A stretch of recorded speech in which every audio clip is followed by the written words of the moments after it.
Religion versus Jesus. Ang relihiyon, sistema ng tao. Ang religion ay isang istruktura na nilikha ng tao upang i-organize ang paniniwala tungkol sa Diyos. Karaniwang katangian, mga batas, tuntunin, ritual, hierarchy, pari, pastor, leader. Gawin mo ito para maging katanggap-tanggap ka sa Diyos. Nakatuon sa panlabas na kilos, madalas may takot, parusa, impyerno, sumpa. Paghihiwalay, kami ang tama, sila ang mali. Kami ang maliligtas. Sa madaling sabi, religion equals pagsisikap ng tao para marating ang Diyos. Jesus, relasyon at buhay. Si Jesus ay hindi nagtatag ng relihiyon sa modernong kahulugan. Ang dala niya ay relasyon, hindi sistema.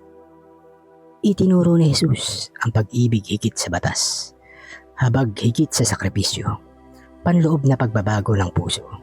Sumunod ka sa akin, hindi sumunod ka sa rules. Diyos bilang Ama, hindi malayong hukom. Pagkakapantay-pantay, makasalanan, mahirap, mayaman. Sa madaling sabi, Jesus equals God is within you.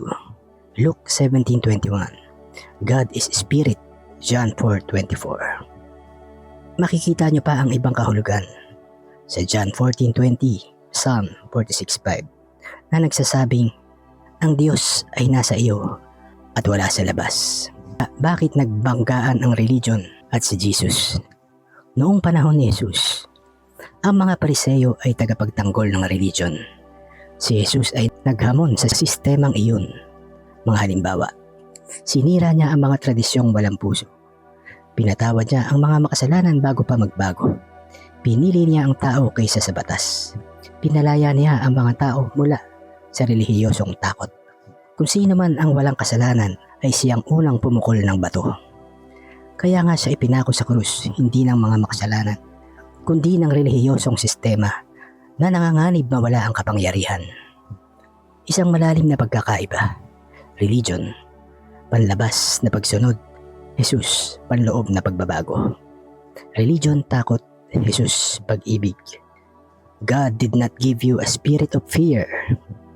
Religion, batas. Jesus, biyaya. Religion, paghatol. Jesus, pagpapatawad. Religion, control. Jesus, kalayaan. Hindi dumating si Jesus para magtayo ng relihiyon. Dumating siya para wakasan ang ideya na kailangan mong maging perfect bago ka mahalin ng Diyos. At ang Diyos ay nasa iyo.